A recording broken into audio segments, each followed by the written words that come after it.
that simply means it's just as if you are driving at 100 kilometers per hour and gradually you move to 95 kilometers per hour. It does not still mean that you are not moving. You are still moving. So the easing does not really reflect on the cost of prices of goods and services. So it is still where we want it to come down more. However, if you look at it also, the headline inflation is reducing, while the food inflation is actually spiking up, and that's a negative because if you look at the inflation basket itself, we have about 40 to 42% of it for food. So that simply means that if there's anything that should come down, we should focus much more on making sure that food prices actually come down. Though we have external shock that is making us to have that volatility, but we need to do more in terms of food inflation, bringing food inflation down. All right. Despite the lower inflation rate, many Nigerians say prices remain painfully high, like you rightly admitted. Why does the reality on ground seem different from the statistics? Right. So if you look at the major spike, you recall that before February, March, we see inflation coming down. But when we have external shock, it's actually jacked up. And what is the factor? The factor is just energy cost.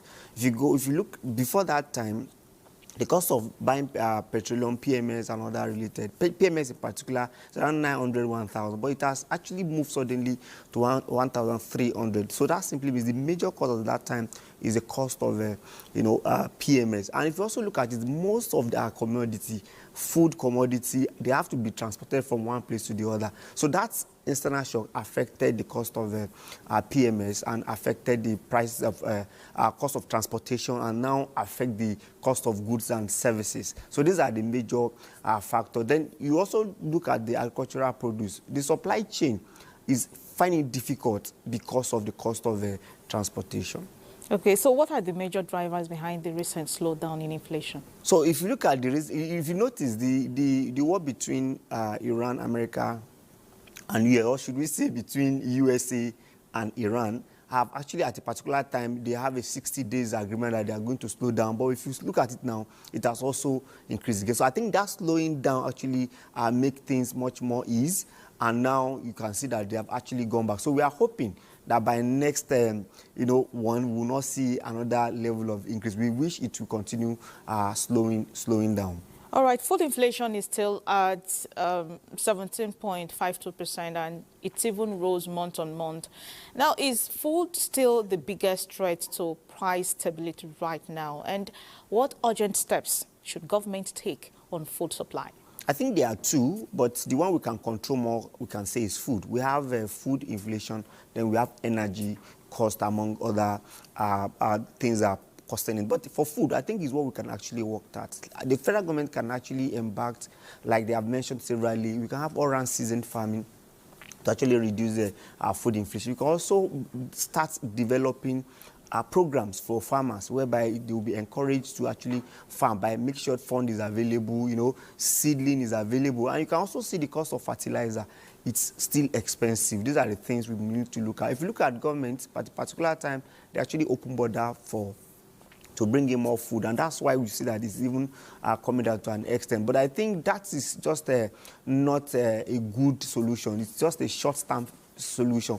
We need to do more on our farmers to make sure that they can produce more. You can have only 3% of Nigerian farming, and we can do mechanized farming, let alone Nigeria, that our major occupation is farming. Because if you look at people that are farming, they are still much more compared to other sectors. So I think government should do more to encourage people to go back to farming, to make sure that they make fund available, fertilizer available, and also develop a program.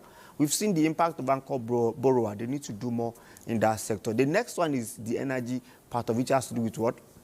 The cost of PMS, diesel, AGO, and others. Then we also have cost of electricity as well. So I think if we can control these two, we can actually get it done. But another thing is security.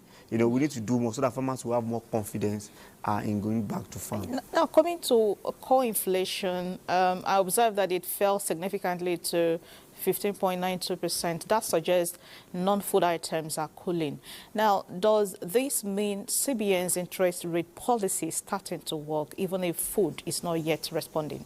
Right. So going back to CBN interest rate policy, for me, I was even thinking, with what we have today, maybe CBN will do more by still removing 0.5% in next MPC meeting. Yes, CBN has put up a lot of, policy, framework, direction, and it's actually working. But they need to actually do more. Yes, they have actually worked, but this current reduction is not enough to actually make them to want to reduce the NPR. However, I think for the business community and for Nigeria, they can actually do that so that it do not look as if we are sacrificing growth because we have a challenging inflation.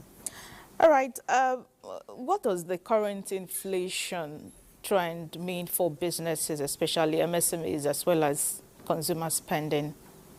Right. So if you look at the inflation is actually not that encouraging for business because businesses want to study the market, the rise of goods and services before they can actually decide. So for me, I think like the example I gave, which is not yet a guru, is just something very, very marginal. We hope it will continue to reduce significantly over time. However, the major thing government should start looking at is the NPR area. Because if you look at the NPR, 26.05, it's still not enough to give confidence to businesses to go get capital. Because for business, small business, they need to get small money to actually do business. And when you are getting money to do business, you are going to pay a high tax, high interest rate on it.